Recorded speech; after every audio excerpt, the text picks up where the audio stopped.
Hi again. So here is the video of how to use the highlighting tools within the toolbar of Read and Write. So I have a document here in my Google Doc. It is about daylight savings time.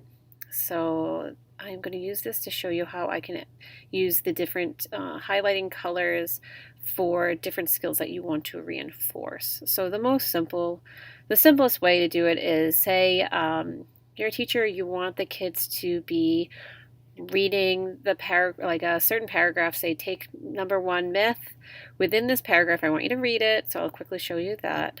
You can click on here, they can have it read aloud. Although the idea originated with Benjamin Franklin, who believed we could conserve candles if people got up consistently with the daylight, it was probably first practiced in Britain. All right, so I turned it off because we don't need to read the whole thing. But you say, look at the paragraph under number 1. I'd like you to highlight in yellow all of the proper nouns that you find. So I could highlight Benjamin Franklin in yellow, Germany, Britain, let's see, World War I, U.S. Chamber of Commerce, America. So you got the idea. All right, and then you also say, I want you to highlight,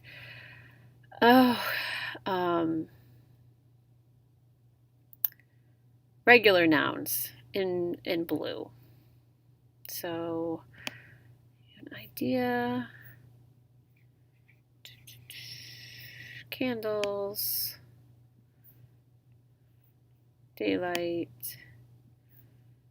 All right, and then say you can do green, and you can say highlight all of the verbs in green and adjectives in pink. You don't have to, you could just pick these two. I want you to find the nouns and the proper nouns. What you can do is you can come up and click on this collect highlights button. So you just click it once. You can say the colors that you want to collect. So I usually just clicked all of them, unless you only want to collect certain ones. I only use blue and green, so we'll unclick the other ones. So right here you can see it's collecting highlights, and it's going to open up a new document. Open up the new document. Here is, sorry, this was highlighted from before. So you will see all the yellow ones, so then they can make a heading. Proper nouns. Nouns. And you can get rid of the highlights with this clear highlights if you'd like. That's just one way. If we go back to our document, I can erase all these highlights. What I could also do is say I want you to highlight in yellow the beginning sentence. I want you to highlight in green your conclusion, and highlight in blue any supporting details. So if you have kids pulling apart paragraphs, that's one way you can do it, and then they can collect the highlights if you'd like. So that's collecting highlights. It's really good for research. You can also use this within a website. So if you are wanting the students to find information about, say they're researching a certain animal. I think 3rd grade does animal research. So if you can put on the board, I'd like you to collect information about, like it describes their appearance, maybe another information about what they eat, the type of setting that they live in, and then maybe something else that can be all in different colors, and you can put that on the board. So as they're going through a website, as they find that information, instead of trying to copy and paste it or writing it down, they can highlight it and then collect their notes from that website. It will once again open up a new Google Doc with all of the highlights pulled into their document. It will also give them a link of which website they got that information from. So lots of different opportunities to use the highlights for. I will, if you are interested, I have a handout of all the different ideas that you can use the highlight for within, you can do it within math, science, ELA, specials, all kinds of different opportunities. The other thing that you can do with the highlighting tool is creating a vocab list. So this you could do for yourself if you are making vocab lists for students, and that's a lot of work. Let's take some work off of yourself, and or if you want your students to be creating their own vocab lists. So let's look through and let's highlight some words that we want to make a vocab list for. We'll do conserve. We'll do daylight. Maybe about baseballs. So these are, some of these are going to be simple and easy. Golf balls. So you get the idea. You're going to find some words that you would like to create a vocab list for. You're going to go up here to this button right here that says vocabulary.